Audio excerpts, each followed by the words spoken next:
Okay. Okay. Hi, my name is Sarvake Harka, and my student ID is 20240745. And today I'm here to explain about user interface design. So basically, the user interface design refers to the process of designing the layout, visual elements, and interactive components of a software or digital products such as website, mobile apps, or desktop applications. So mobile user interface design has some of the key principles, which are like layout and structure, and visual design, and then interaction design, usability and accessibility, and navigation, and prototyping and testing, and consistency across platforms, branding, and the key. So those are also like key principles of the user interface design. So by looking at it, so user interface design is all about creating an interface that makes it easy and enjoyable to our day-to-day life, and to interact with the technology. So it involves in a combination of visual designing, usability, accessibility, and then interaction design, all aim to provide a seamless and effective and comfortable for the user experience. And which I can see on the code, there is also described as a Paddington horizontal. So it like basically it says like it's a piece of a code that is typically found on a Jetpack Compose, which is an Android's Modium UI toolkit. So for the example, the text, the composable will have the 40 dp of Paddington on the left and right side, ensuring it's not too close to the edges of the container it's inside. So whereas horizontal alignment and alignment is described is like Android's modern UI toolkit, and is used also for aligning content inside a column and a row. So I think uh, I think it's all for me to explain this for today. Thank you so much. Uh, Thank you, bro. Yeah, thank you so much. It's a good explain. So I think Thank now you. it's So, hi so guys, my name is Sagar Dakal and my student ID is SM20240146.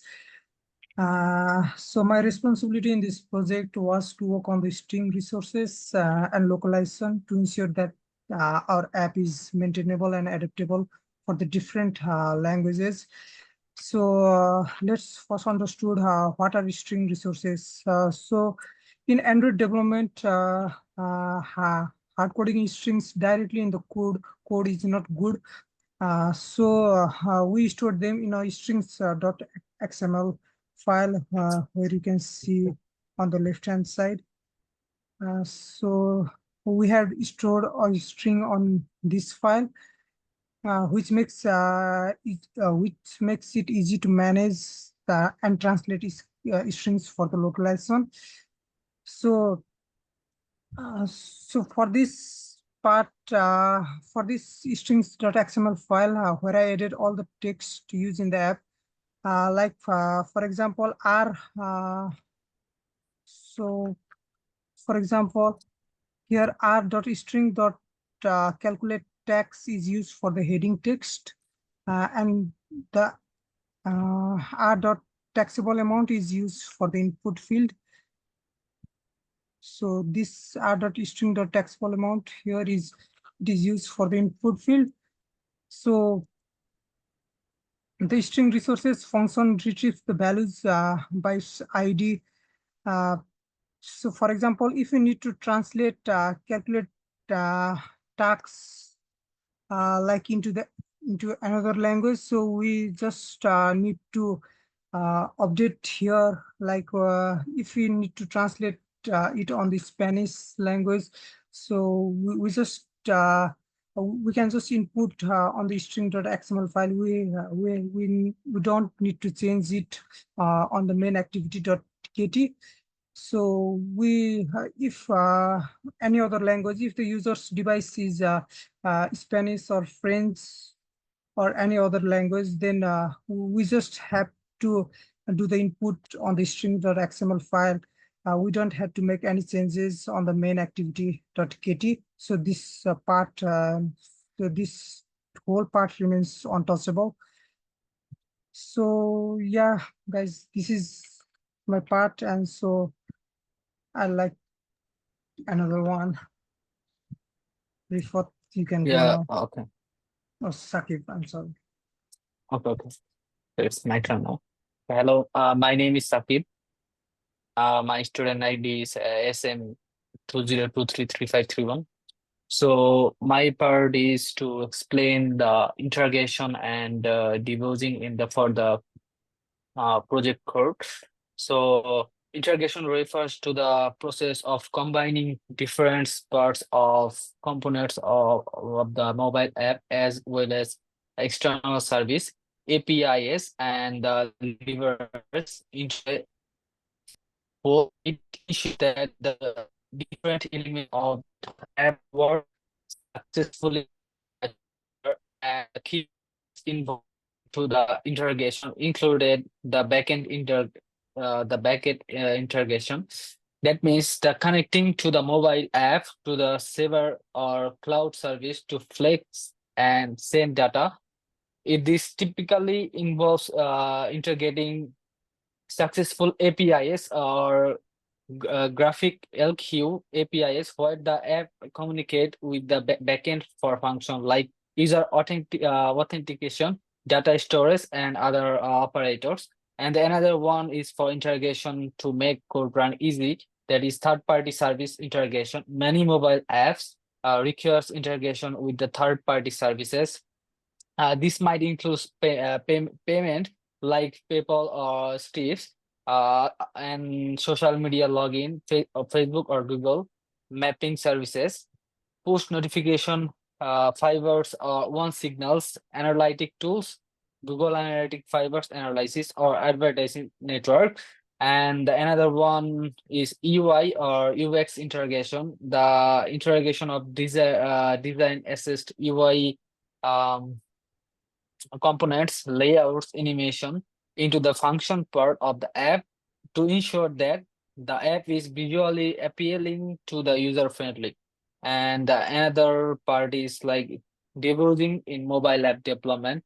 Debugging is the process of identifying, analyzing, and fixing occurs where bugs in the mobile app's code. It ensures the app performs as expected and provides a smooth experience for user. Debugging typically involves are the following steps like identifying bugs.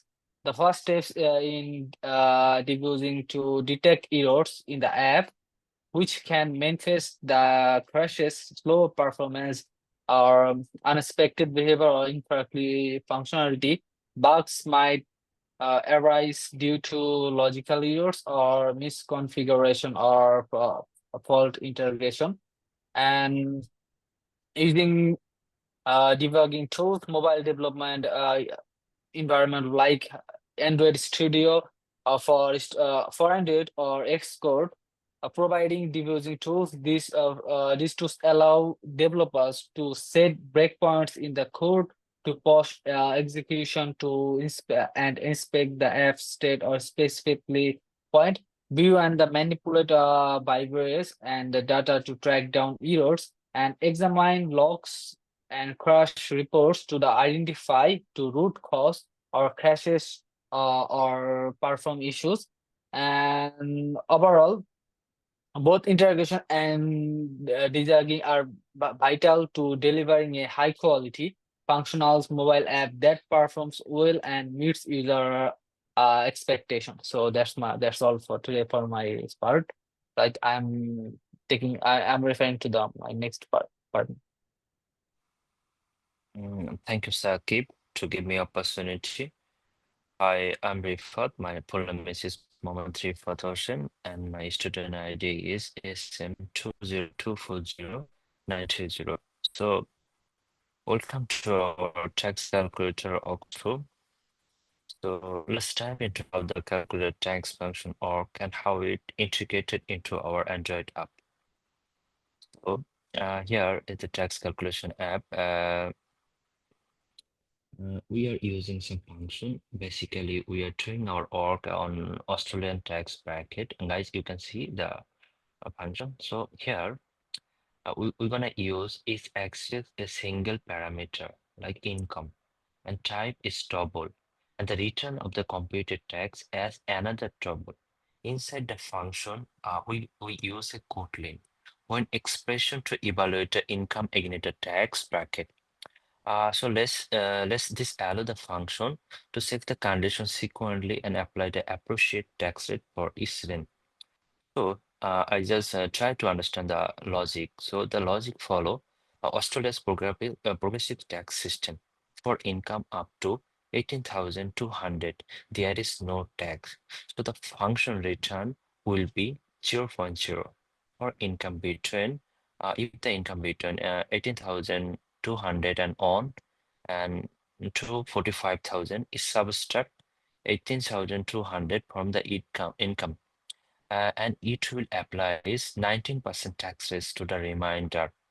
Similarly, for income over 45,000 and up to 1,20,000, a base tax of almost 5,092 is added to 32.5% of the excess above of 45,000. So here this function is invoked within the text character layout. The layout should be here is as a composable and which handle user input. When user enter their income into the tax field, the value is converted to a tuple and the pass and as an argument to the calculator tax function. The result, the computed tax is then displayed dynamically in this UI using the Jetpack Compose. So let's take an example. Like my income is 60,000 in a year. So whenever I enter 60,000 as my income, the function identified is as falling within the 45,000 on to 1,20,000 bracket is between this amount, and it calculates my tax. Like it will be like a 5,000 something as the best tax for the first 45,000, and then it adds more 32.5% of the my more 15,000 taxes. So resulting in my total tax is $9,967. Whenever one of my friend, he will show it on the tax calculator app on at last. I'm just telling and he will show it. So this more modular design separate the tax calculation logic from the UI, making the code reliable, clean, and easy to use. And Kotlin, when expressions simplifies complex branching clauses with Jetpack Compose, ensures seamless interaction. So that is all my part. I'm happy to refer for the another part, the Shibans. That's all. Thank you, everyone. Thanks so much.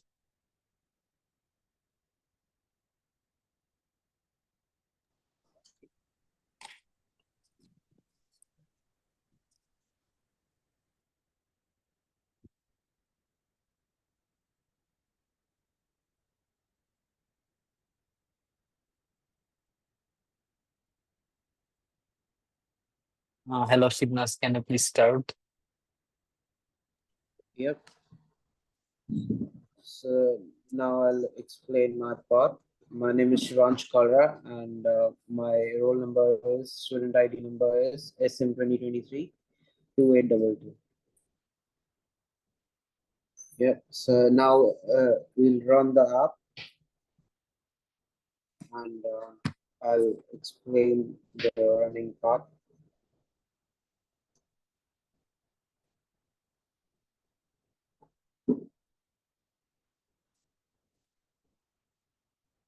Yep. So here, as we can see, that this shows the two boxes where you can input your name and your taxable amount. So first you input your name and write whatever your name is. For instance, we write Shivansh.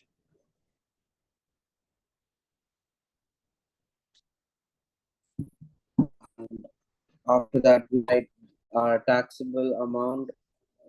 How much do we earn in a year? What is our annual income? For let's say, for instance, it's 18,000. So then the tax would be zero, as according to Australian tax rules. It's 18,000. If your income is 18,000 or below 80,000, your tax would be $0 for the whole year. But if we write more than that, then this app would display whatever our tax is. Let's say it's 30,000, then our total tax for the whole year would be $2,242. This is what the output shows of the code in widget.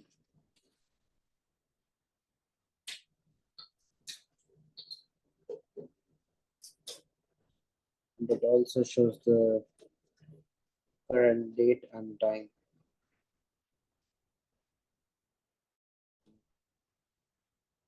And as you can see, this is the coding we did. As it is clearly written here that if the income is less than 18,200, so it would show $0.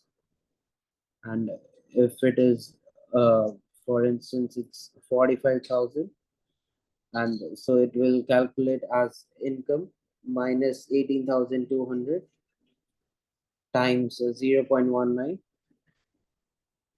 It will show the income accordingly, and it is a valuable parameter.